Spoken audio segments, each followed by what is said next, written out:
Guys, Sunday special ডাল পুরি আর কি বলো তো, আলুর দম।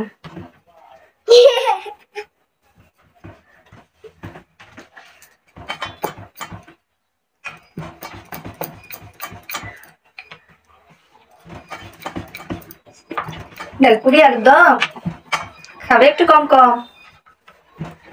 এই যে আমি ডালপুরিগুলো ডুবো তেলে ভাজিনি, হ্যাঁ, কারণ ডুবো তেলে ভাজিনি। আমি এটা একটু পরোটার মতো করতে চেয়েছিলাম, একটু কম তেল দিয়ে, কিন্তু খেতে কিন্তু বেশ ভালোই হয়েছিল। দাঁড়াও, এই হচ্ছে ফাইনাল লুক। দেখো তো কতটা লোভনীয় হয়েছে।